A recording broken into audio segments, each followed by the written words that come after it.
The Stars, My Brothers by Edmond Hamilton. He was afraid, not of the present or the future, but of the past.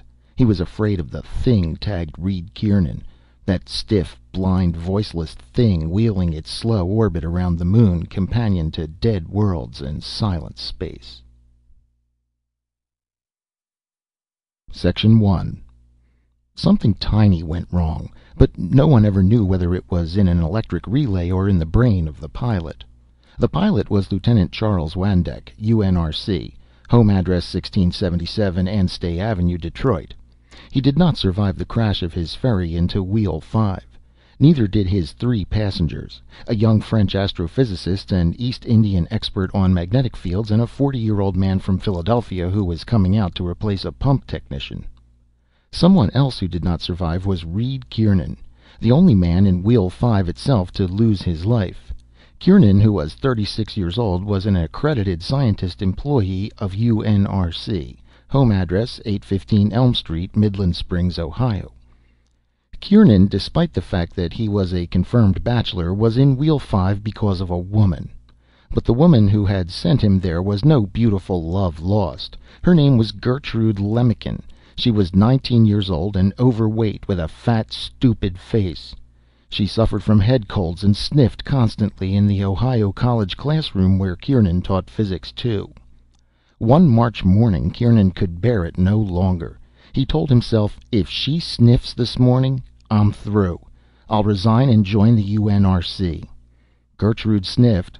6 months later, having finished his training for the United Nations Reconnaissance Corps, Kieran shipped out for a term of duty in the UNRC Space Laboratory No. 5, known more familiarly as Wheel 5. Wheel 5 circled the moon. There was an elaborate base on the surface of the moon in this year 1981. There were laboratories and observatories there too, but it had been found that the alternating fortnights of boiling heat and near absolute zero cold on the lunar surface could play havoc with the delicate instruments used in certain researches. Hence Wheel 5 had been built and was staffed by research men who were rotated at regular 8-month intervals. Kieran loved it from the first. He thought that was because of the sheer beauty of it, the gaunt silver death's head of the moon forever turning beneath, the still and solemn glory of the undimmed stars, the filamentaries stretched across the distant star clusters like shining veils, the quietness, the peace. But Kieran had a certain intellectual honesty, and after a while he admitted to himself that neither the beauty nor the romance of it was what made this life so attractive to him. It was the fact that he was far away from Earth. He did not even have to look at Earth, for nearly all geophysical research was taken care of by Wheels 2 and 3 that circled the mother planet. He was almost completely divorced from all Earth's problems and people. Kieran liked people, but had never felt that he understood them. What seemed important to them, all the drives of ordinary day-to-day existence, had never seemed very important to him. He had felt that there must be something wrong with him, something lacking, for it seemed to him that people everywhere committed the most outlandish follies, believed in the most incredible things, were swayed by pure herd instinct into the most harmful courses of behavior. They could not all be wrong, he thought, so he must be wrong, and it had worried him. He had taken partial refuge in pure science, but the study and then the teaching of astrophysics had not been the refuge that Wheel 5 was. He would be sorry to leave the wheel when his time was up. And he was sorry when the day came. The others of the staff were already out in the docking lock in the rim, waiting to greet the replacements from the ferry. Kieran hated to leave, lagged behind, then, realizing it would be churlish not to meet this young Frenchman who was replacing him, he hurried along the corridor in the big spoke when he saw the ferry coming in. He was 2/3 of the way along the spoke to the rim when it happened. There was a tremendous crash that flung him violently from his feet. He felt a coldness, instant and terrible. He was dying. He was dead. The ferry had been coming in on a perfectly normal approach when the tiny something went wrong, in the ship or in the judgment of the pilot.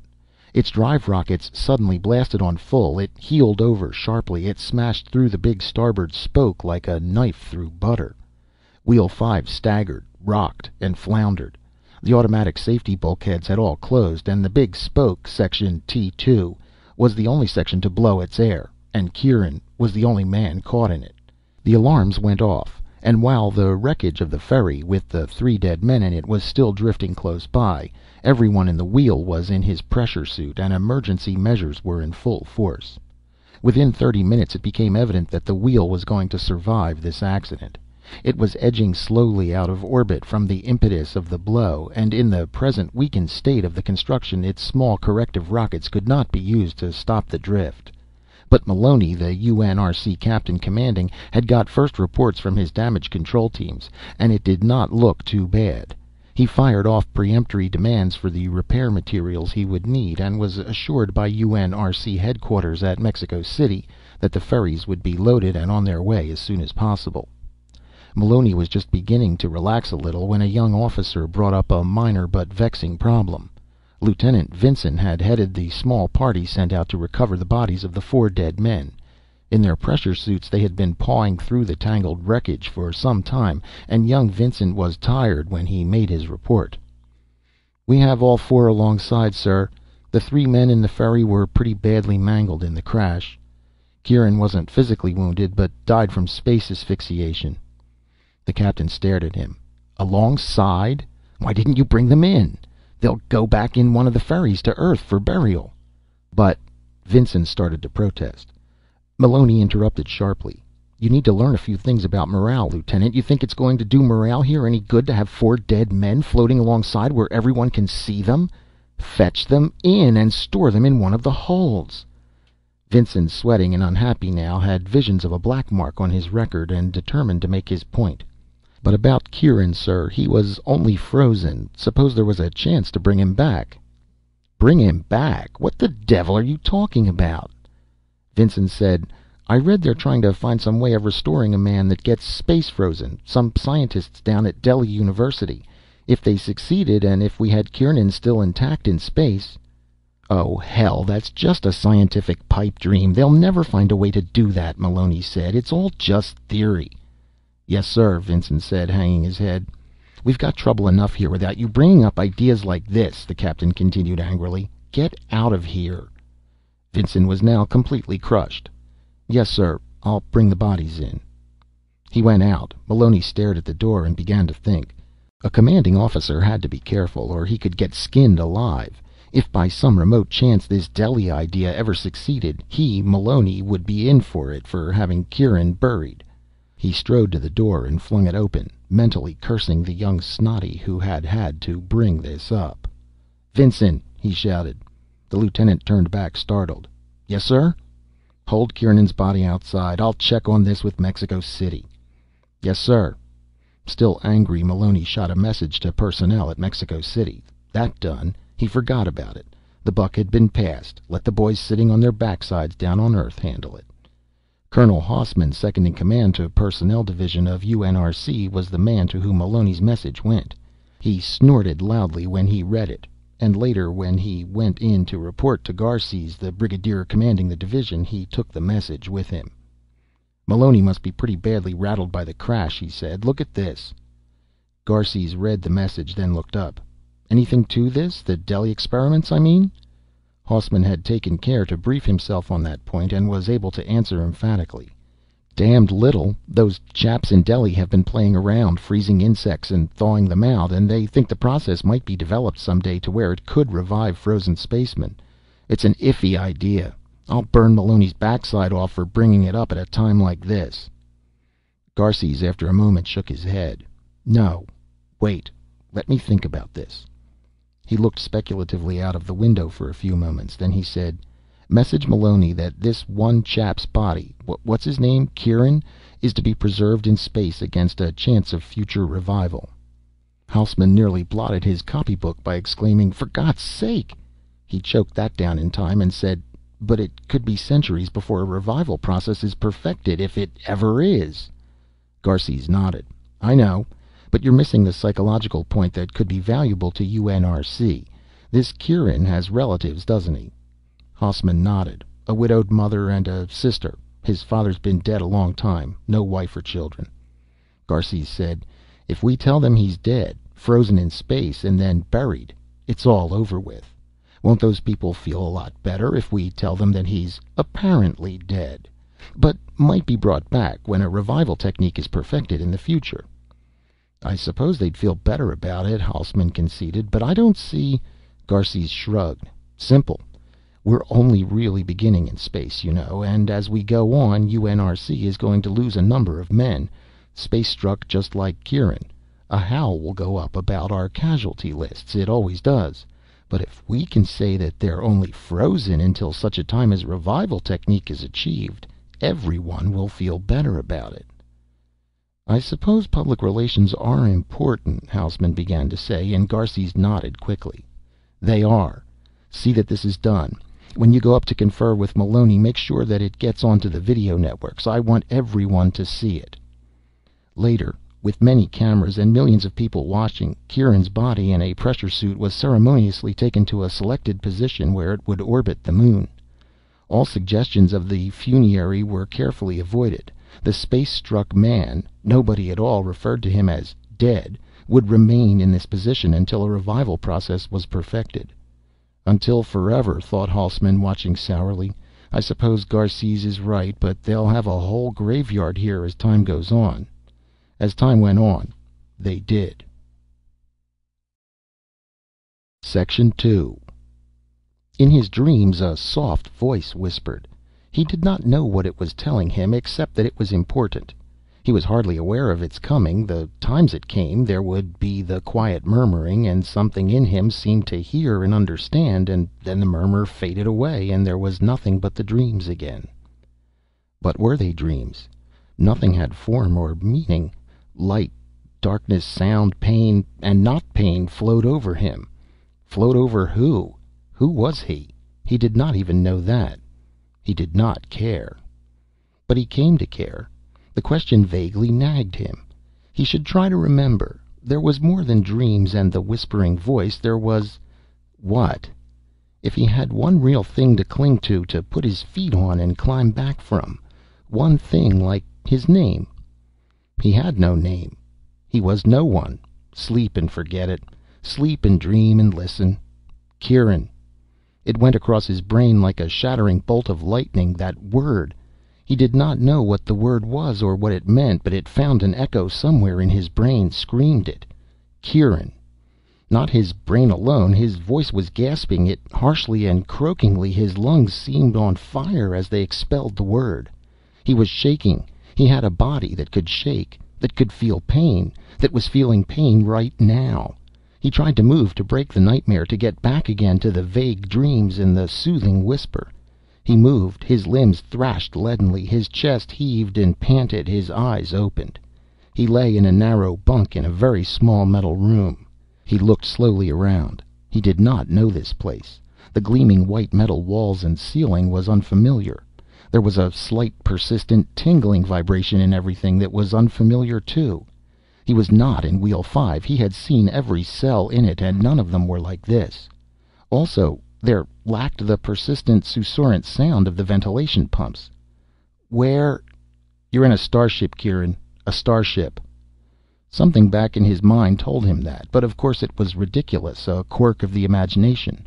There weren't any starships. "You're all right, Kieran. You're in a starship, and you're all right." The emphatic assurance came from somewhere back in his brain, and it was comforting.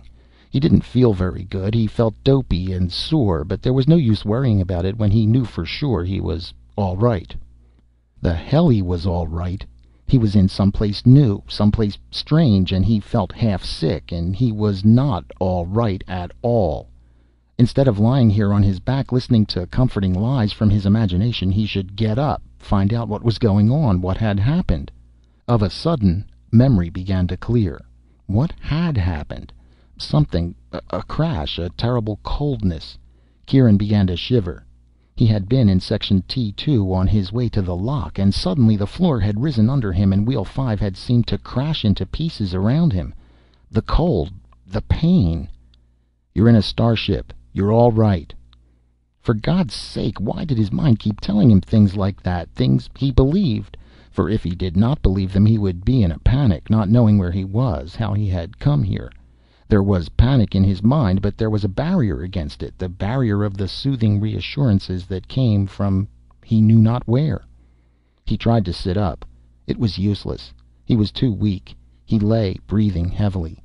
He felt that he should be hysterical with fear, but somehow he was not.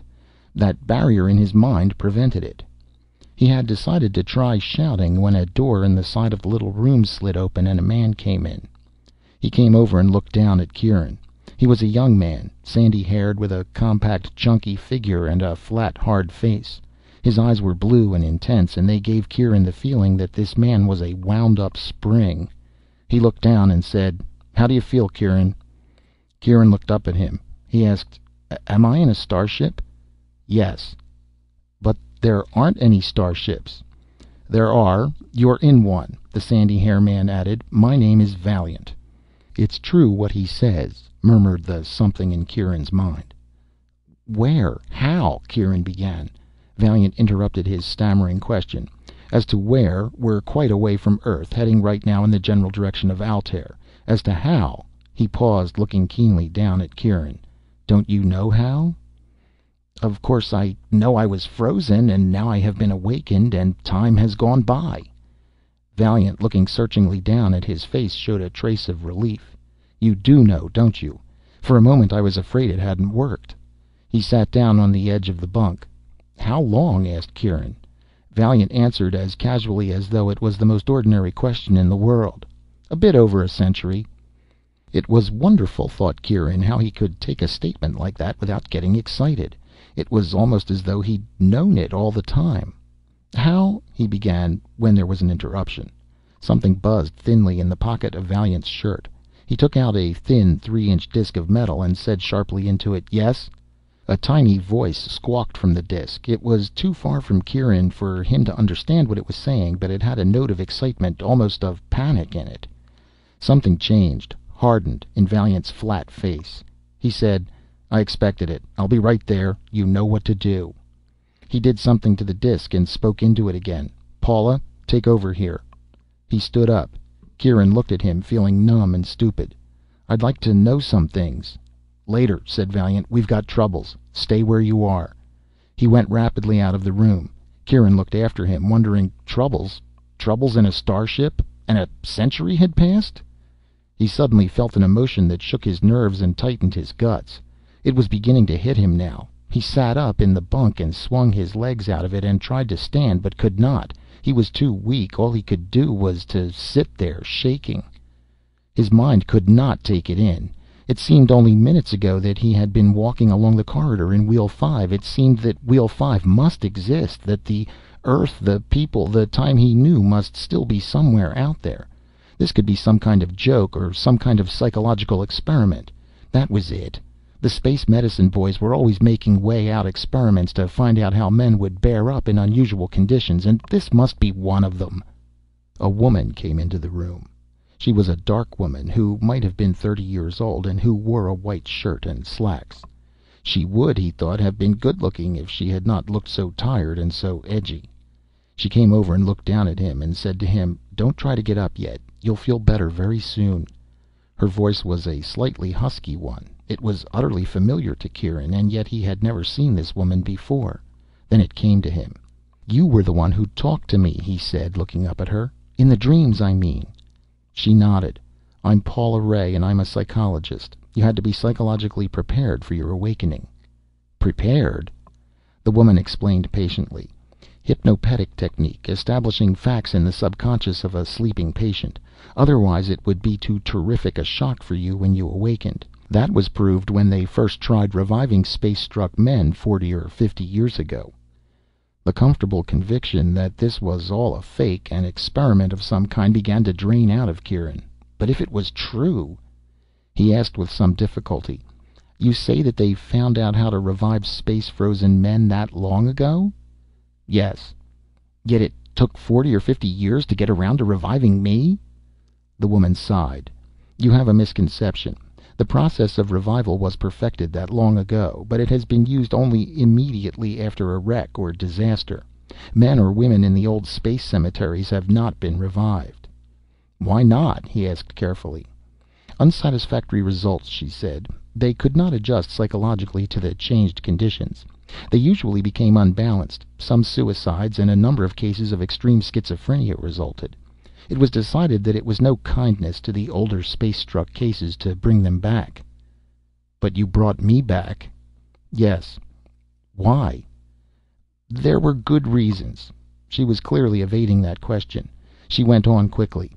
"The psychological shock of awakening you would have been devastating if you were not prepared, so while you were still under sedation I used the hypnopedic method on you.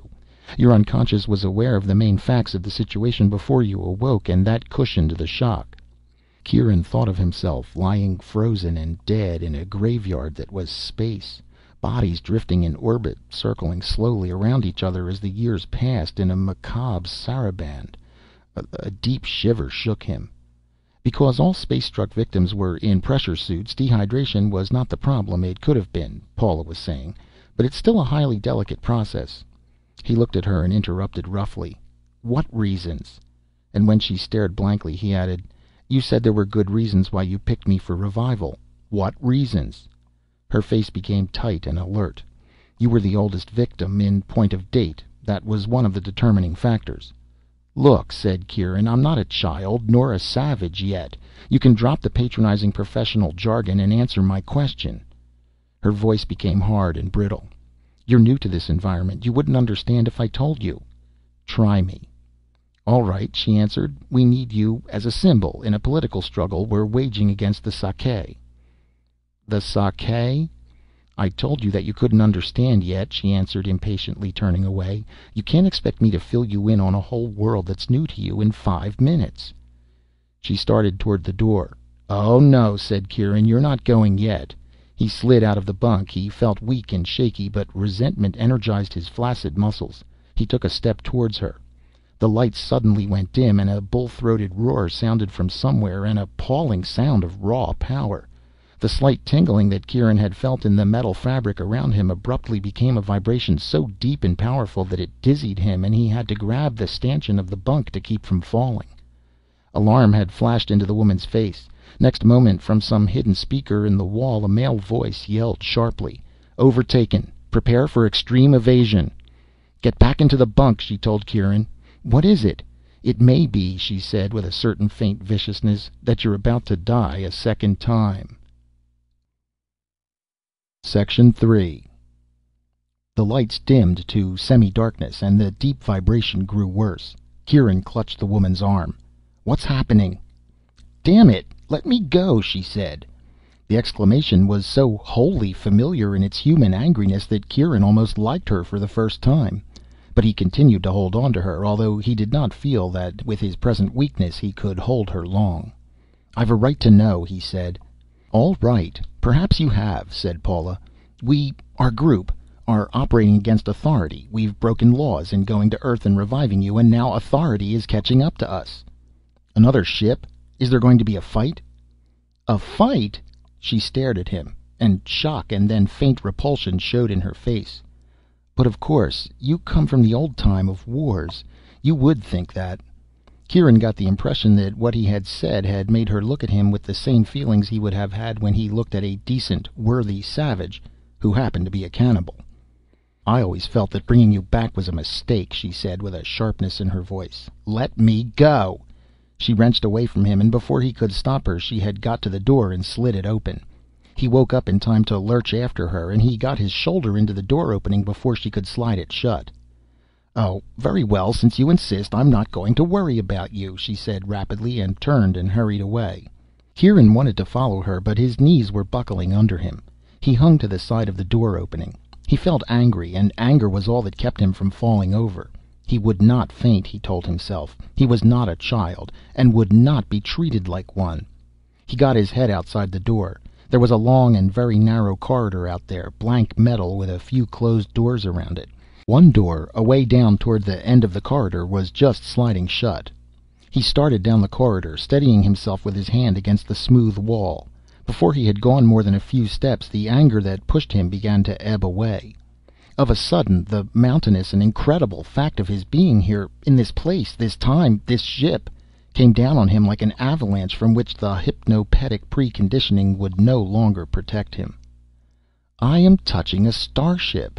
I am in a starship. I, Reed Kieran of Midland Springs, Ohio. I ought to be back there teaching my classes, stopping at Hartnett's drugstore for a soft drink on the way home. But I am here, in a ship, fleeing through the stars. His head was spinning, and he was afraid that he was going to go out again. He found himself at the door and slid it open, and fell rather than walked outside. He heard a startled voice. This was a bigger room. There was a table whose top was translucent, and which showed a bewildering mass of fleeting symbols in bright light, ever changing. There was a screen on one wall of the room, and that showed nothing, a blank dark surface. Valiant and Paula Ray and the tall, tough-looking man of middle age were around the table and had looked up, surprised. Valiant's face flashed irritation.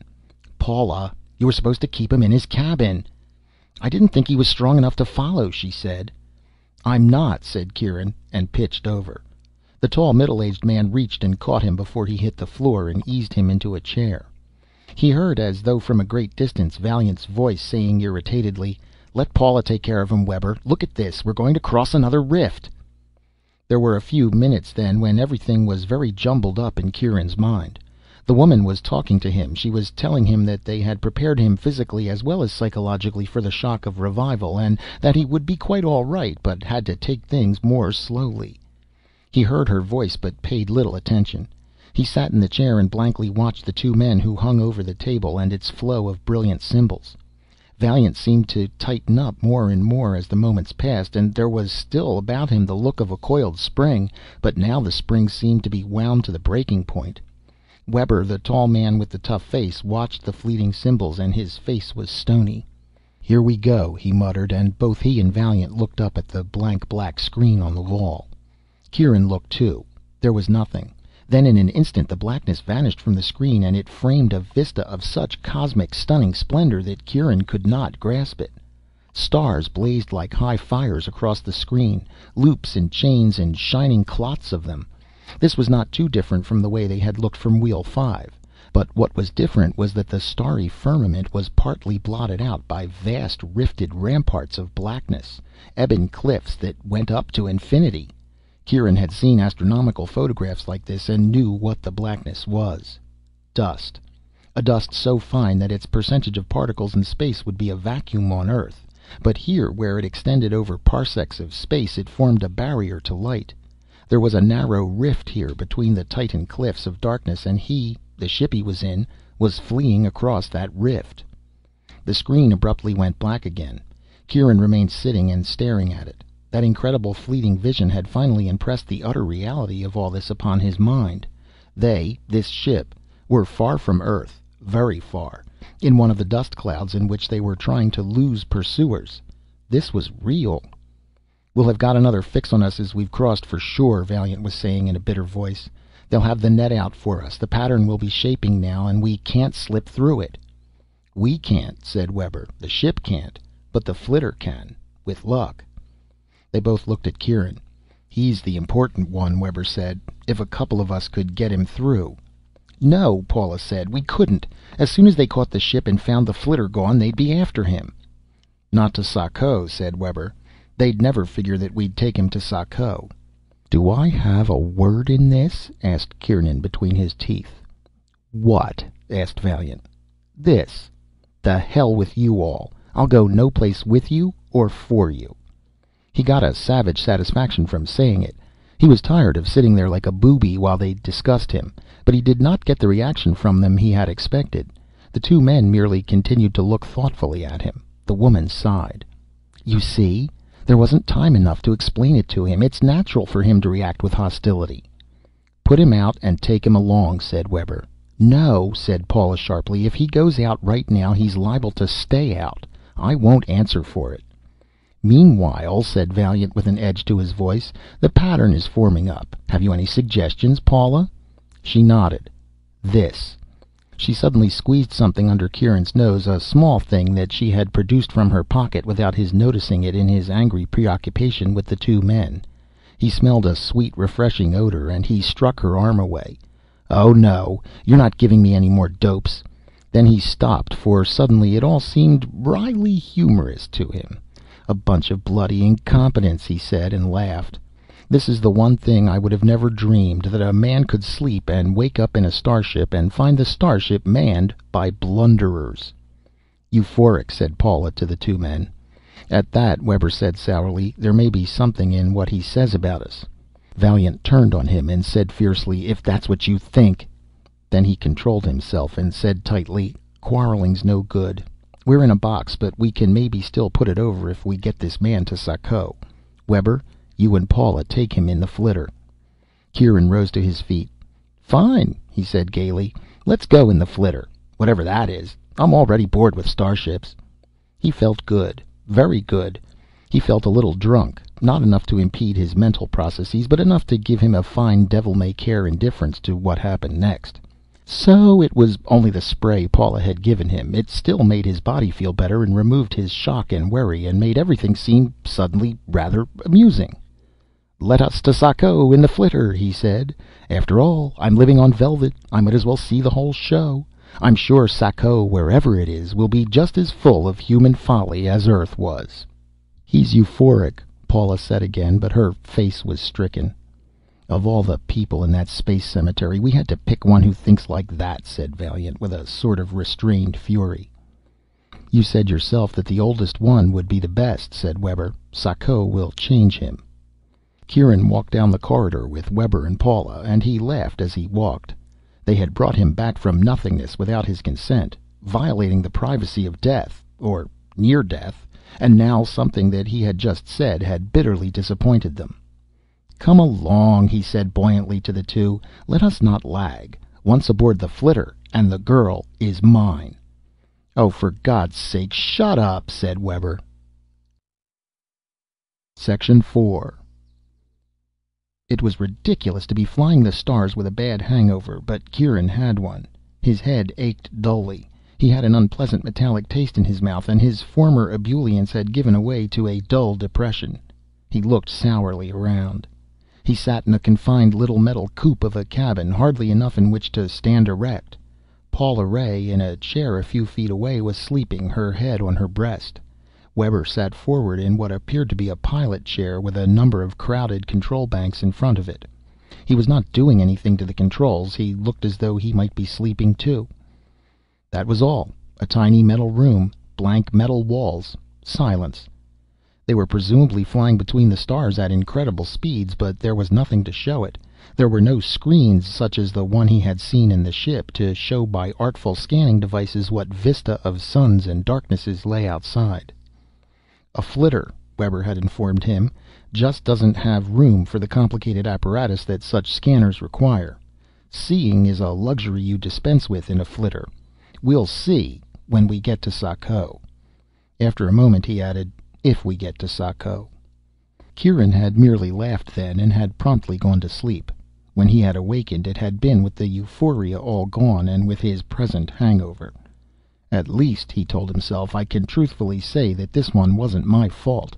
That blasted spray." He looked resentfully at the sleeping woman in the chair, then he reached and roughly shook her shoulder. She opened her eyes and looked at him, first sleepily and then with resentment. "You had no right to wake me up," she said.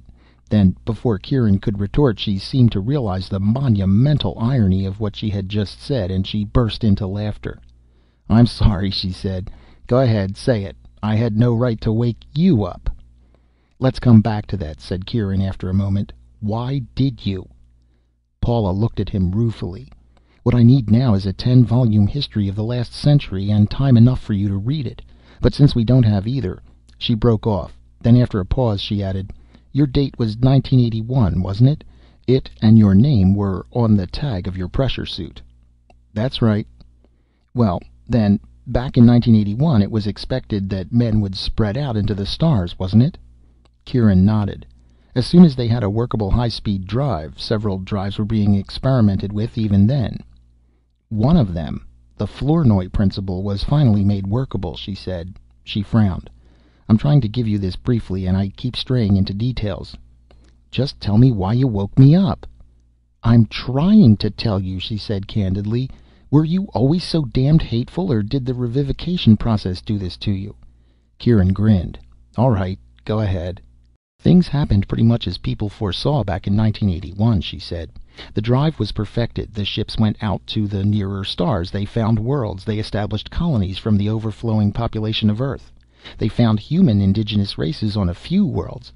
All of them were at a rather low technical level, and they taught them. There was a determination from the beginning to make it one universe. No separate nationalistic groups, no chance of wars. The governing council was set up on Altair 2. Every world was represented. There are 29 of them now. It's expected to go on like that till there are 2,900 star worlds represented there. 29,000. Any number. But Kieran had been listening closely. But what? What upset this particular utopia? Sako. This world we're going to? Yes, she said soberly. Men found something different about this world when they reached it. It had people, human people on it, very low in the scale of civilization. Well, what's the problem? Couldn't you start teaching them as you had others? She shook her head. It would take a long while, but that wasn't the real problem. It was... You see, there's another race on Sako besides the human ones, and it's a fairly civilized race, the Sake. The trouble is, the Sake aren't human. Kieran stared at her. So what, if they're intelligent? You talk as though it was the simplest thing in the world, she flashed. Isn't it? If your Sake are intelligent and the humans of Sako aren't, then the Sake have the rights on that world, don't they?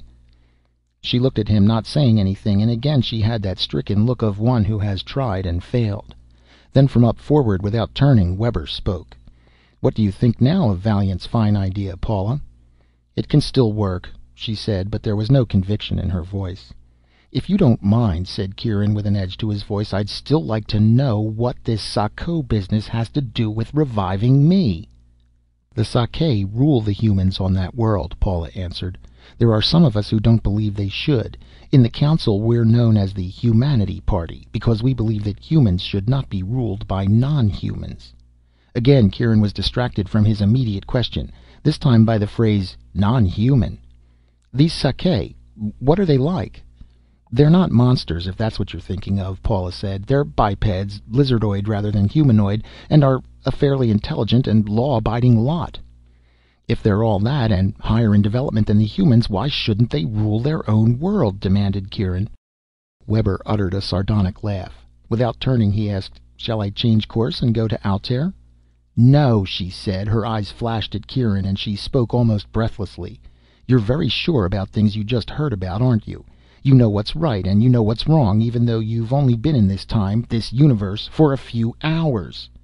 Kieran looked at her closely. He thought he was beginning to get a glimmer of the shape of things now. You, all you who woke me up illegally, you belong to this Humanity Party, don't you? You did it for some reason connected with that. Yes, she answered defiantly, we need a symbol in this political struggle. We thought that one of the old-time space pioneers, one of the humans who began the conquest of the stars, would be it. Kieran interrupted.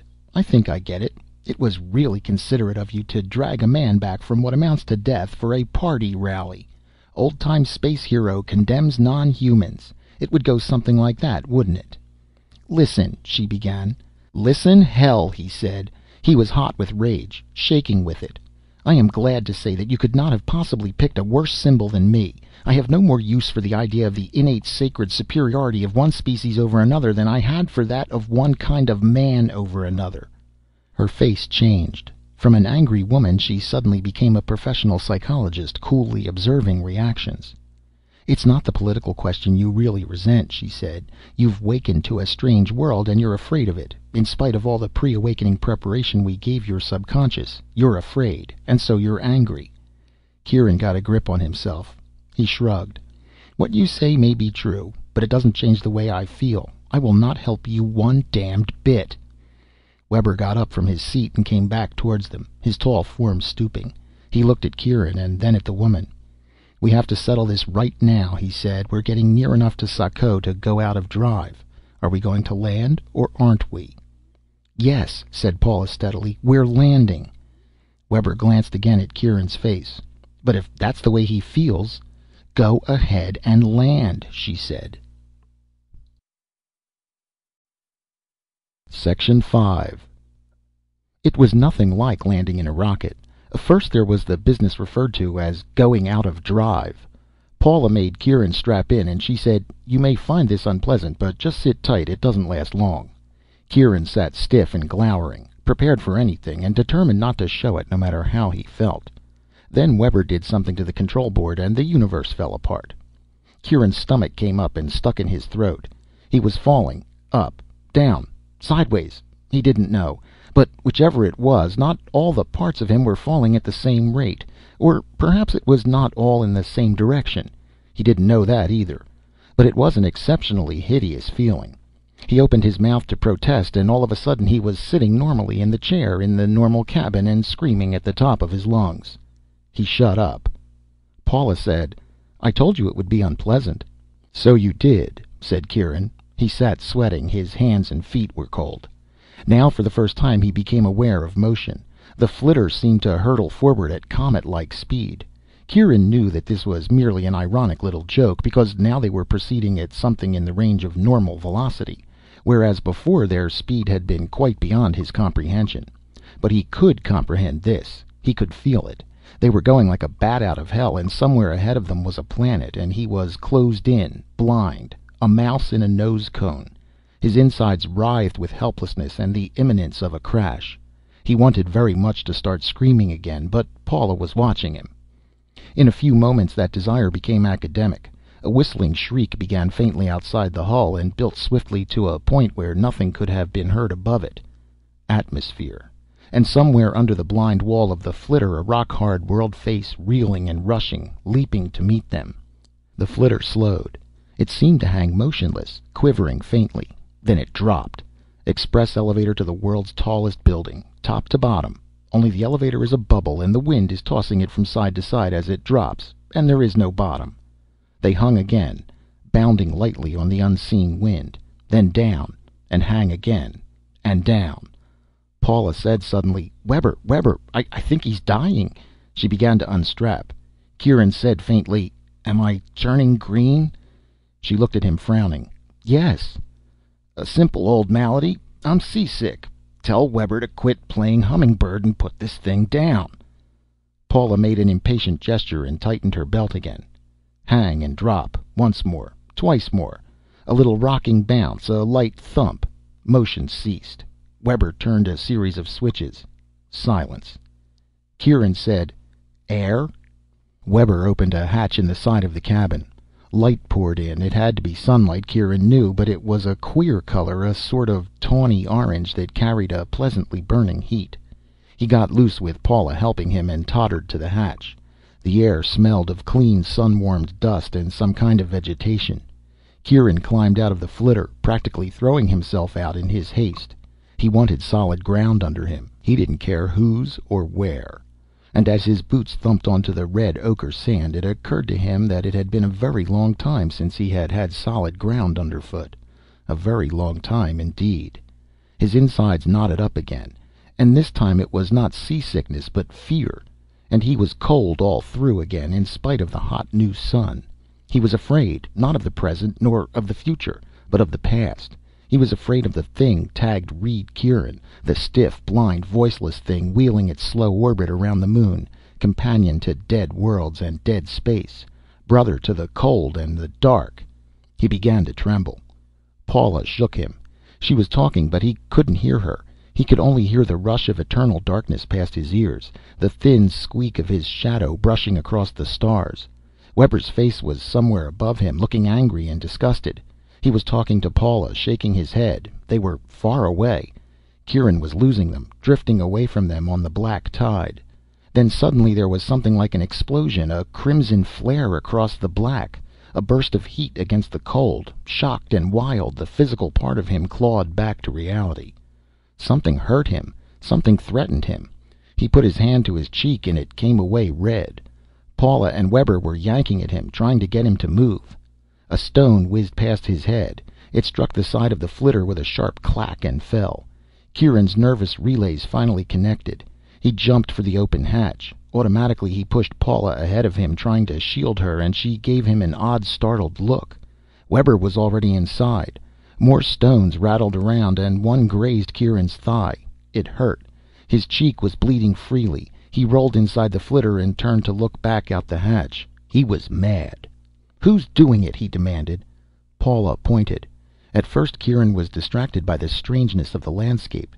The flitter crouched in a vastness of red ochre sand laced with some low-growing plant that shone like metallic gold in the sunlight. The sand receded in tilted planes, lifting gradually to a range of mountains on the right, and dropping gradually to infinity on the left. Directly in front of the flitter, and quite literally a stone's throw away, was the beginning of a thick belt of trees that grew beside a river, apparently quite a wide one, though he could not see much but a tawny sparkling of water. The course of the river could be traced clear back to the mountains by the winding line of woods that followed its bed. The trees themselves were not like any Kieran had seen before. There seemed to be several varieties, all grotesque in shape and exotic in color. There were even some green ones with long, sharp leaves that looked like spearheads. Exotic or not, they made perfectly adequate cover. Stones came whistling out of the woods, but Kieran could not see anything where Paula was pointing but an occasional shaking of foliage. "Sake?" he asked. Webber snorted. "You'll know it when the Sake find us. They don't throw stones." "These are the humans," Paula said. There was an indulgent softness in her voice that irritated Kieran. "I thought they were our dear little friends," he said. "You frightened them." "I frightened them?" "They've seen the flitter before, but they're extremely alert to modes of behavior, and they knew you weren't acting right. They thought you were sick. So they tried to kill me. Nice fellows." "Self-preservation," Webber said. "They can't afford the luxury of too much kindness." "They're very kind among themselves," Paula said defensively to Kieran. She added, "I doubt if they were trying to kill you. They just wanted to drive you away." "Oh, well," said Kieran. "In that case I wouldn't dream of disappointing them. Let's go." Paula glared at him and turned to Webber. "Talk to them." "I hope there's time," Webber grunted, glancing at the sky. "We're sitting ducks here. Keep your patient quiet. Any more of that moaning and flopping and we're sunk." He picked up a large plastic container and moved closer to the door. Paula looked at Kieran's cheek. "Let me fix that." "Don't bother," he said. At this moment he hoped the Sake, whoever and whatever they were, would come along and clap these two into some suitable place for the rest of their lives. Webber began to talk. Kieran stared at him, fascinated. He had expected words. Primitive words, perhaps resembling the click speech of Earth's Stone Age survivals, but words of some sort. Webber hooted. It was a soft, reassuring sound, repeated over and over, but it was not a word. The rattling of stones diminished, then stopped. Webber continued to make his hooting call. Presently it was answered. Webber turned and nodded at Paula, smiling. He reached into the plastic container and drew forth a handful of brownish objects that smelled to Kieran like dried fruit. Webber tossed these out onto the sand. Now he made a different sound, a grunting and whuffling. There was silence. Webber made the sound again. On the third try, the people came out of the woods. In all there were perhaps 25 of them. They came slowly and furtively, moving a step or two at a time, then halting and peering, prepared to run. The able-bodied men came first, with one in the lead, a fine-looking chap in early middle age who was apparently the chief. The women, the old men, and the children followed, trickling gradually out of the shadow of the trees, but remaining where they could disappear in a flash if alarmed. They were all perfectly naked, tall and slender and large-eyed, their muscles strung for speed and agility rather than massive strength. Their bodies gleamed a light bronze color in the sun, and Kieran noticed that the men were beardless and smooth-skinned. Both men and women had long hair, ranging in color from black to tawny, and very clean and glistening. They were a beautiful people, as deer are a beautiful people, graceful, innocent, and wild. The men came up to the dried fruits which had been scattered for them. They picked them up and sniffed them, bit them, then began to eat, repeating the grunt and waffle call. The women and children and old men decided everything was safe and joined them. Webber tossed out more fruit and then got out himself, carrying the plastic box. "What does he do next?" whispered Kieran to Paula. "Scratch their ears? I used to tame squirrels this way when I was a kid." "Shut up," she warned him. Webber beckoned and she nudged him to move out of the flitter, slow and careful. Kieran slid out of the flitter. Big glistening eyes swung to watch him. The eating stopped. Some of the little ones scuttled for the trees. Kieran froze. Webber hooted and whuffled some more, and the tension relaxed. Kieran approached the group with Paula. There was suddenly no truth in what he was doing. He was an actor in a bad scene, mingling with impossible characters in an improbable setting. Webber making ridiculous noises and tossing his dried fruit around like a caricature of somebody sewing. Paula with her brisk professionalism all dissolved in misty-eyed fondness. Himself an alien in this time and place, and these perfectly normal-appearing people behaving like orangutans with their fur shaved off. He started to laugh and then thought better of it. Once started, he might not be able to stop.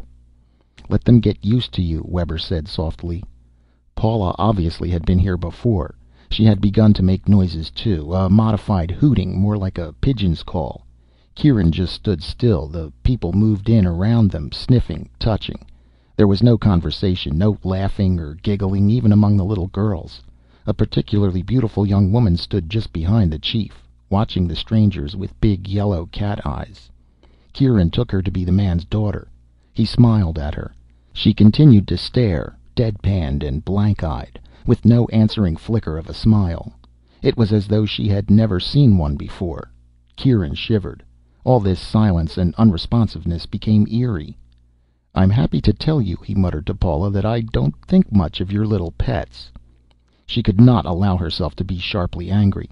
She only said in a whisper, "They are not pets. They are not animals. They—" She broke off. Something had come over the naked people.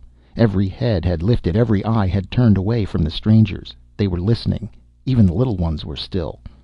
Kieran could not hear anything except the wind in the trees. "What?" he started to ask. Webber made an imperative gesture for silence. The tableau held for a brief second longer. Then the brown-haired man, who seemed to be the leader, made a short, harsh noise. The people turned and vanished into the trees. "The sake," Webber said. "Get out of sight." He ran toward the flitter. Paula grabbed Kieran's sleeve and pushed him towards the trees. "What's going on?" he demanded as he ran. "Their ears are better than ours. There's a patrol ship coming, I think." The shadows took them in. Orange and gold-splashed shadows under strange trees. Kieran looked back. Webber had been inside the flitter. Now he tumbled out of the hatch and ran towards them. Behind him the hatch closed and the flitter stirred and then took off all by itself, humming. "They'll follow it for a while," Webber panted. "It may give us a chance to get away." He and Paula started after the running people. Kieran balked. "I don't know why I'm running away from anybody." Webber pulled out a snub-nosed instrument that looked enough like a gun to be very convincing. He pointed it at Kieran's middle. "Reason 1," he said. "If the sake catch Paula and me here, we're in very big trouble. Reason 2, this is a closed area, and you're with us, so you will be in very big trouble." He looked coldly at Kieran. "The first reason is the one that interests me most." Kieran shrugged. "Well, now I know." He ran. Only then did he hear the low, heavy thrumming in the sky. Section 6. The sound came rumbling very swiftly toward them. It was a completely different sound from the humming of the flitter, and it seemed to Kieran to hold a note of menace. He stopped in a small clearing where he might see up through the trees. He wanted to look at this ship or flyer or whatever it was that had been built and was flown by non-humans. But Webber shoved him roughly into a clump of squat trees that were the color of sherry wine, with flat, thick leaves. "Don't move," he said. Paula was hugging a tree beside him. She nodded to him to do as Webber said. "They have very powerful scanners." She pointed with her chin. "Look, they've learned." The harsh warning barks of the men sounded faintly. Then they were hushed. Nothing moved except the natural motion of the wind. The people crouched among the trees, so still that Kieran would not have seen them if he had not known they were there. The patrol craft roared past, cranking up speed as it went. Webber grinned. "There'll be a couple of hours at least overhauling and examining the flitter. By that time it'll be dark, and by morning we'll be in the mountains." The people were already moving. They headed upstream, going at a steady shuffling trot. 3 of the women, Kieran noticed, had babies in their arms. The older children ran beside their mothers. 2 of the men and several of the women were white-haired. They also ran. "Do you like to see them run?" asked Paula, with a sharp note of passion in her voice. "Does it look good to you?" "No," said Kieran, frowning. He looked in the direction in which the sound of the patrol craft was vanishing. "Move along," Webber said. "They'll leave us far enough behind as it is." Kieran followed the naked people through the woods, beside the tawny river. Paula and Webber jogged beside him. The shadows were long now, reaching out across the water. Paula kept glancing at him anxiously, as though to detect any sign of weakness on his part. "You're doing fine," she said. "You should. Your body was brought back to normal strength and tone before you were ever awakened." "They'll slow down when it's dark anyway," said Webber. The old people and the little children ran strongly. "Is their village there?" Kieran asked, indicating the distant mountains. "They don't live in villages," Paula said, "but the mountains are safer, more places to hide." "You said this was a closed area. What is it, a hunting preserve?" "The Sakae don't hunt them anymore." "But they used to?" "Well," Webber said, "a long time ago. Not for food. The Sakae are vegetarians, but—" "But," said Paula, "they were the dominant race, and the people were simply beasts of the field. When they competed for the land and food, the people were hunted down or driven out." She swung an expressive hand toward the landscape beyond the trees. "Why do you think they live in this desert, scraping a miserable existence along the watercourses? It's land the Sakae didn't want. Now, of course, they have no objections to setting it aside as a sort of game preserve. The humans are protected, the Sakae tell us. They're living their natural life in their natural environment. And when we demand that a program be—" She was out of breath and had to stop, panting. Webber finished for her. "We want them taught, lifted out of this naked savagery. The Sakae say it's impossible." "Is it true?" asked Kieran. "No," said Paula fiercely. "It's a matter of pride. They want to keep their dominance, so they simply won't admit that the people are anything more than animals. And they won't give them a chance to be anything more." There was no more talking after that, but even so, the three outlanders grew more and more winded, and the people gained on them. The sun went down in a blaze of blood orange light that tinted the trees in even more impossible colors and set the river briefly on fire. Then night came, and just after the darkness shut down, the patrol craft returned, beating up along the winding river bed. Kieran froze under the black trees, and the hair lifted on his skin. For the first time he felt like a hunted thing. For the first time he felt a personal anger. The patrol craft drummed away and vanished. "They won't come back until daylight," Webber said. He handed out little flat packets of concentrated food from his pockets. They munched as they walked. Nobody said anything. The wind, which had dropped at sundown, picked up from a different quarter and began to blow again. It got cold. After a while they caught up with the people, who had stopped to rest and eat. The babies and old people, for whom Kieran had felt a worried pity, were in much better shape than he. He drank from the river and then sat down. Paula and Webber sat beside him on the ground. The wind blew hard from the desert, dry and chill. The trees thrashed overhead. Against the pale glimmer of the water, Kieran could see naked bodies moving along the river's edge, wading, bending, grubbing in the mud. Apparently they found things, for he could see that they were eating. Somewhere close by, other people were stripping fruit or nuts from the trees. A man picked up a stone and pounded something with a cracking noise, then dropped the stone again. They moved easily in the dark, as though they were used to it. Kieran recognized the leader's yellow-eyed daughter, her beautiful slender height outlined against the pale gleaming water. She stood up to her ankles in the soft mud, holding something tight in her two hands, eating. The sweat dried on Kieran. He began to shiver. "You're sure that patrol ship won't come back?" he asked. "Not until they can see what they're looking for." "Then I guess it's safe." He began to scramble around, feeling for dried sticks. "What are you doing?" "Getting some firewood." "No!" Paula was beside him in an instant, her hand on his arm. "No, you mustn't do that." "But Webber said—" "It isn't the patrol ship, Kieran. It's the people. They—" "They what?" "I told you they were low on the social scale. This is one of the basic things that they have to be taught. Right now they still regard fire as a danger, something to run from." "I see," Kieran said, and let the kindling fall. "Very well. If I can't have a fire, I'll have you.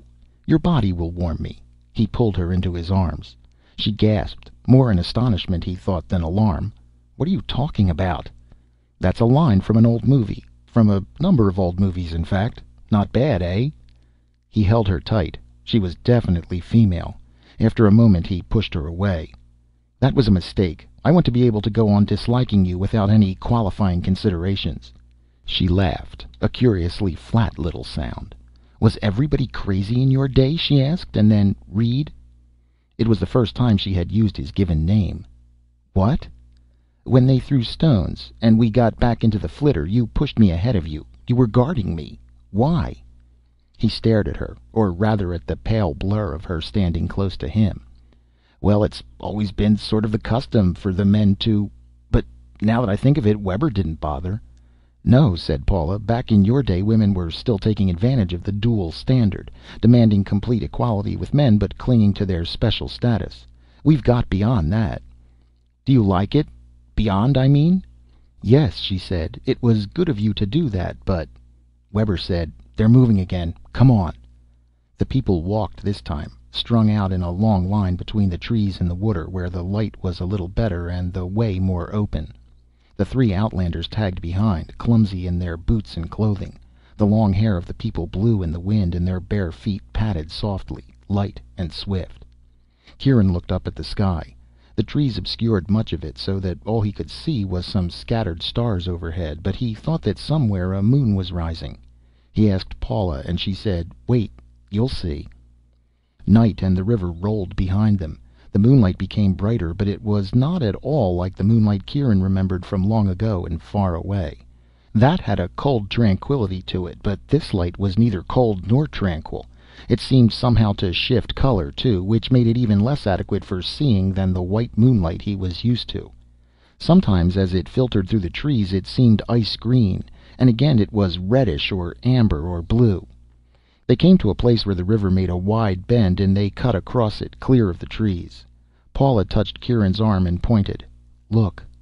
Kieran looked, and then he stopped still.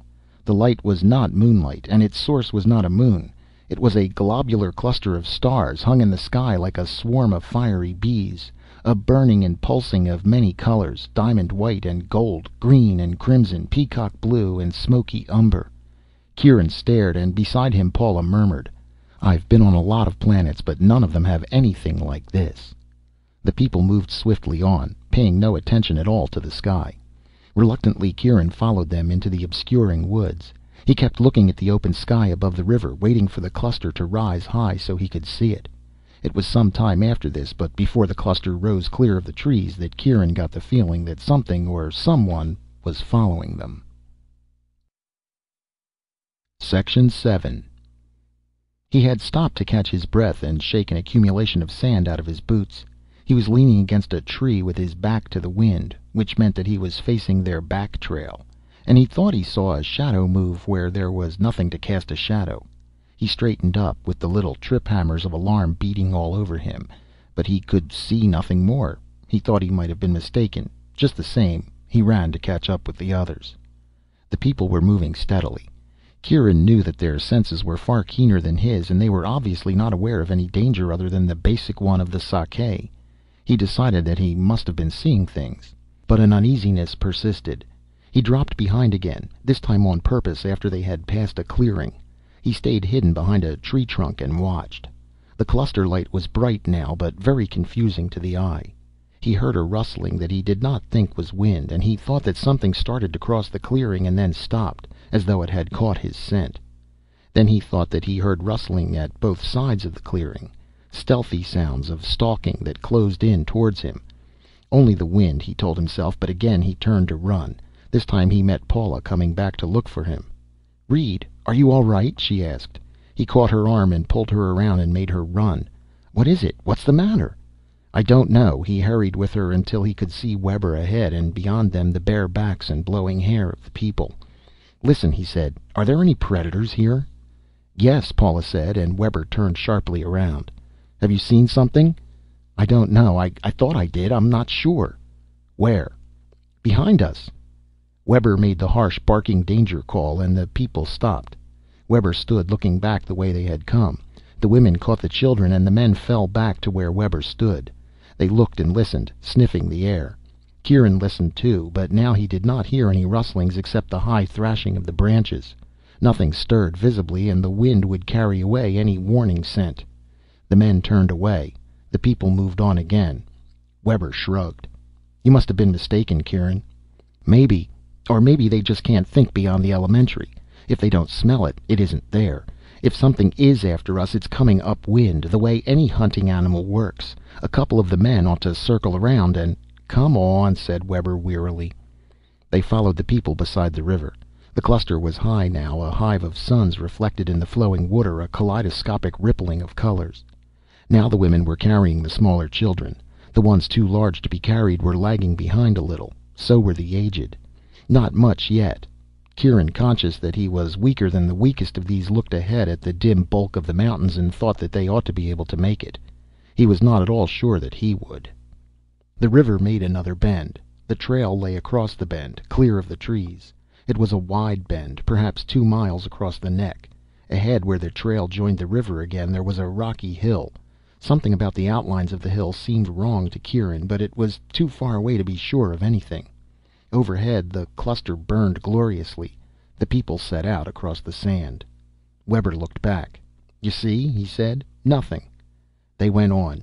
Kieran was beginning to feel very tired now. All the artificial strength that had been pumped into him before his awakening was running out. Webber and Paula walked with their heads down, striding determinedly, but without joy. "What do you think now?" she asked Kieran. "Is this any way for humans to live?" The ragged line of women and children moved ahead of them, with the men in the lead. It was not natural, Kieran thought, for children to be able to travel so far. And then he remembered that the young of non-predaceous species have to be strong and fleet at an early age.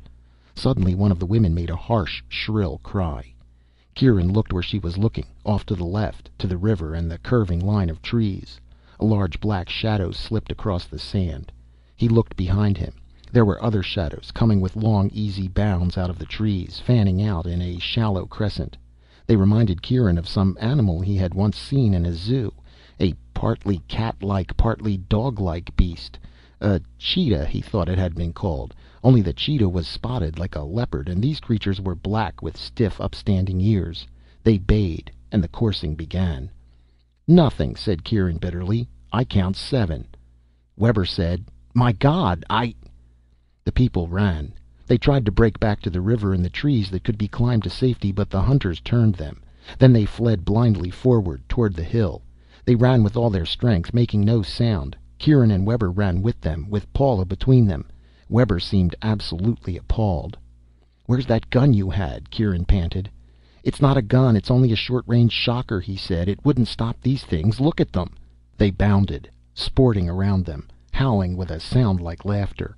They were as large as leopards, and their eyes glowed in the cluster light. They seemed to be enjoying themselves, as though hunting was the most delightful game in the world. One of them ran up to within 2 feet of Kieran and snapped at him with its great jaws, dodging agilely when he raised his arm. They drove the people faster and faster. At first the men had formed around the women and children, but the formation began to disintegrate as the weaker ones dropped behind, and no attempt was made to keep it. Panic was stronger than instinct now. Kieran looked ahead. "If we can make it to that hill—" Paula screamed, and he stumbled over a child, a girl about 5, crawling on her hands and knees. He picked her up. She bit and thrashed and tore at him, her bare little body hard as whalebone and slippery with sweat. He could not hold on to her. She kicked herself free of his hands and rushed wildly out of reach, and one of the black hunters pounced in and bore her away, shrieking thinly like a fledgling bird in the jaws of a cat. "Oh my God," said Paula, and covered her head with her arms, trying to shut out sight and sound. He caught her and said harshly, "Don't faint, because I can't carry you." The child's mother, whichever of the women it might have been, did not look back. An old woman who strayed aside was pulled down and dragged off, and then one of the white-haired men. The hill was closer. Kieran saw now what was wrong with it. Part of it was a building. He was too tired and too sick to be interested, except as it offered a refuge. He spoke to Webber with great difficulty because he was winded, and then he realized that Webber wasn't there. Webber had stumbled and fallen. He had started to get up, but the hunters were on him. He was on his hands and knees facing them, screaming at them to get away from him. He had obviously had little or no experience with raw violence. Kieran ran back to him, with Paula close behind. "Use your gun," he yelled. He was afraid of the black hunters, but he was full of rage, and the rage outweighed the fear. He yelled at them, cursing them. He hurled sand into their eyes, and one that was creeping up on Webber from the side he kicked. The creature drew off a little, not frightened but surprised. They were not used to this sort of thing from humans. "Your gun!" Kieran roared again, and Webber pulled the snub-nosed thing out of his pocket. He stood up and said unsteadily, "I told you it's not a gun. It won't kill anything. I don't think—" "Use it," said Kieran, "and get moving again, slowly." They started to move, and then across the sky a great iron voice spoke like thunder. "Lie down," it said. "Please, lie down flat." Kieran turned his head, startled. From the direction of the building on the hill, a vehicle was speeding toward them. "The Sakae," said Webber, with what was almost a sob of relief. "Lie down." As he did so, Kieran saw a pale flash shoot out from the vehicle and knock over a hunter still hanging on the flanks of the fleeing people. He hugged the sand. Something went whining and whistling over him. There was a thunk and a screech. It was repeated, and then the iron voice spoke again. "You may get up now. Please remain where you are." The vehicle was much closer. They were bathed in sudden light. The voice said, "Mr. Webber, you are holding a weapon. Please drop it." "It's only a little shocker," Webber said plaintively. He dropped it. The vehicle had wide tracks that threw up clouds of sand. It came clanking to a halt. Kieran, shading his eyes, thought he distinguished two creatures inside, a driver and a passenger. The passenger emerged, climbing with some difficulty over the steep step of the track, his tail rattling down behind him like a length of thick cable. Once on the ground he became quite agile, moving with a sort of oddly graceful prance on his powerful legs. He approached, his attention centered on Kieran, but he observed the amenities, placing one delicate hand on his breast and making a slight bow. "Dr. Ray." His muzzle, shaped something like a duck's bill, nevertheless formed Paula's name tolerably well. "And you, I think, are Mr. Kieran." Kieran said, "Yes." The star cluster blazed overhead. The dead beasts lay behind him. The people with their flying hair had run on beyond his sight. He had been dead for 100 years and now was alive again. Now he was standing on alien soil, facing an alien form of life, communicating with it. And he was so dog-tired, and every sensory nerve was so thoroughly flayed that he had nothing left to react with. He simply looked at the Sakae as he might have looked at a fence post, and said, "Yes." The Sakae made his formal little bow again. "I am Bregg." He shook his head. "I'm glad I was able to reach you in time. You people don't seem to have any notion of the amount of trouble you make for us." Paula, who had not spoken since the child was carried off, suddenly screamed at Bregg. "Murderer!" She sprang at him, striking him in blind hysteria. Section 8. Bregg sighed. He caught Paula in those fine small hands that seemed to have amazing strength, and held her at arm's length. "Dr. Ray," he said. He shook her. "Dr. Ray!" She stopped screaming. "I don't wish to administer a sedative, because then you will say that I drugged you. But I will if I must." Kieran said, "I'll keep her quiet." He took her from Bregg. She collapsed against him and began to cry. "Murderers," she whispered. "That little girl, those old people."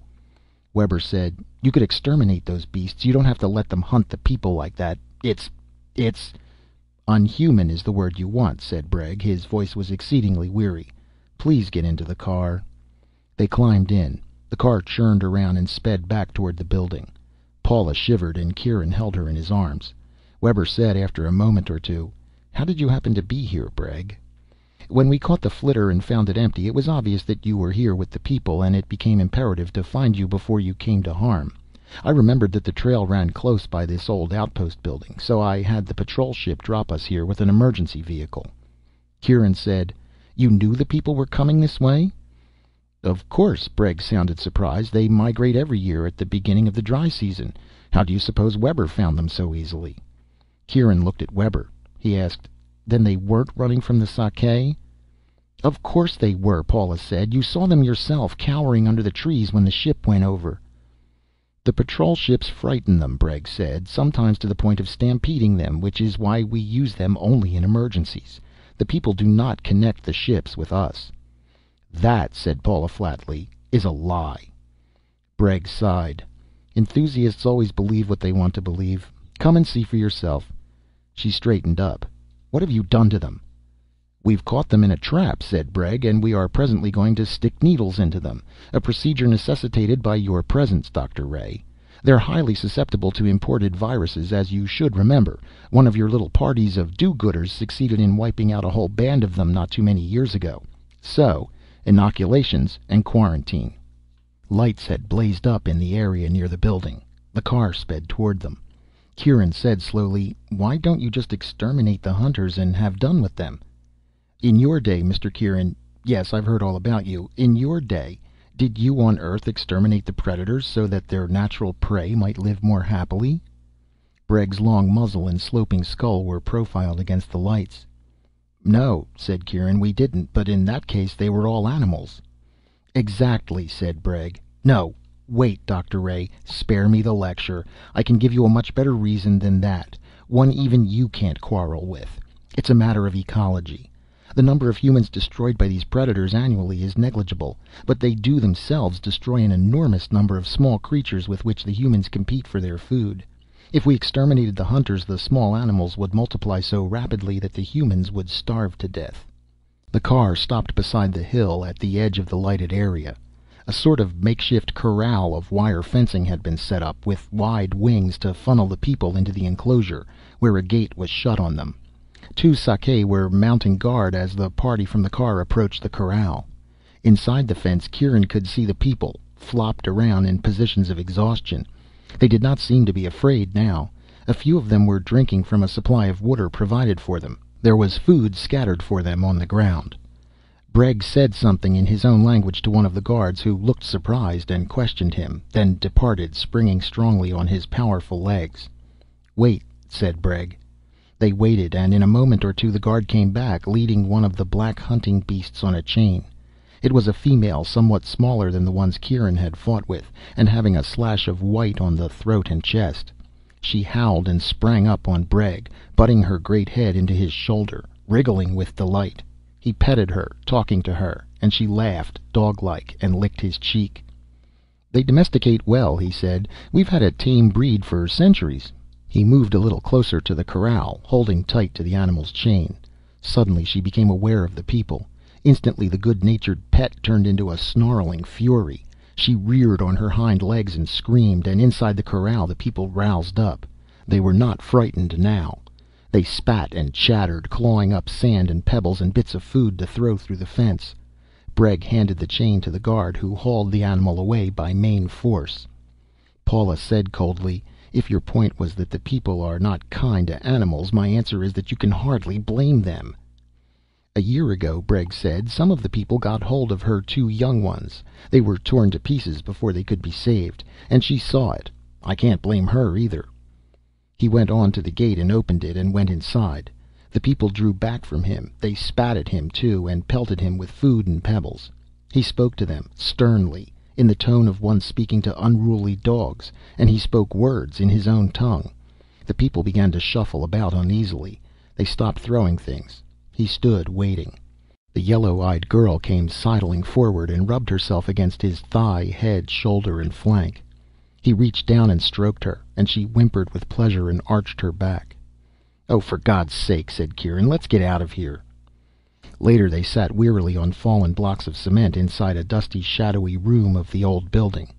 Only a hand lamp dispelled the gloom, and the wind whispered coldly, and Bregg walked to and fro in his curious prance as he talked. "It will be a little while before the necessary medical team can be picked up and brought here," he said. "We shall have to wait." "And then?" asked Kieran.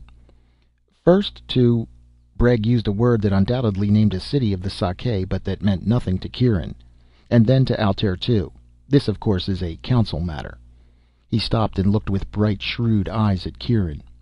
"You are quite the sensation already, Mr. Kieran. The whole community of Starworlds is already aware of the illegal resuscitation of one of the pioneer spacemen, and of course there is great interest." He paused. "You yourself have done nothing unlawful. You cannot very well be sent back to sleep, and undoubtedly the council will want to hear you. I am curious as to what you will say." "About Sako?" said Kieran. "About them?"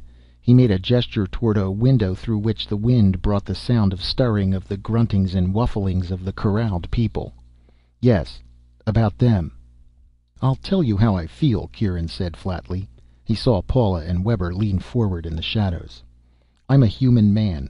The people out there may be savage, low as the beasts, good for nothing the way they are, but they're human. You Sakai may be intelligent, civilized, reasonable, but you're not human. When I see you ordering them around like beasts, I want to kill you. That's how I feel." Bregg did not change his bearing, but he made a small sound that was almost a sigh. "Yes," he said. "I feared it would be so. A man of your times, a man from a world where humans were all dominant, would feel that way." He turned and looked at Paula and Webber. "It appears that your scheme to this extent was successful." "No, I wouldn't say that," said Kieran. Paula stood up. "But you just told us how you feel." "And it's the truth," said Kieran. "But there's something else." He looked thoughtfully at her. "It was a good idea. It was bound to work. A man of my time was bound to feel just the way you wanted him to feel, and would go away from here crying your party slogans and believing them. But you overlooked something." He paused, looking out the window into the sky at the faint vari-colored radiance of the cluster. "You overlooked the fact that when you awoke me, I would no longer be a man of my own time, or of any time. I was in darkness for 100 years, with the stars, my brothers, and no man touching me. Maybe that chills a man's feelings. Maybe something deep in his mind lives and has time to think. I've told you how I feel, yes, but I haven't told you what I think." He stopped again, then said, "The people out there in the corral have my form, and my instinctive loyalty is to them. But instinct isn't enough. It would have kept us in the mud of Earth forever if it could. Reason took us out to the wider universe. Instinct tells me that those out there are my people. Reason tells me that you," he looked at Bregg, "who are abhorrent to me, who would make my skin creep if I touched you, you who go by reason, that you are my real people. Instinct made a hell of Earth for millennia. I say we ought to leave it behind us there in the mud, and not let it make a hell of the stars. For you'll run into this same problem over and over again as you go out into the wider universe, and the old parochial human loyalties must be altered to solve it." He looked at Paula and said, "I'm sorry, but if anyone asks me, that is what I'll say." "I'm sorry too," she said, rage and dejection ringing in her voice. "Sorry we woke you. I hope I never see you again." Kieran shrugged. "After all, you did wake me. You're responsible for me. Here I am, facing a whole new universe, and I'll need you." He went over and patted her shoulder. "Damn you," she said. But she did not move away from him.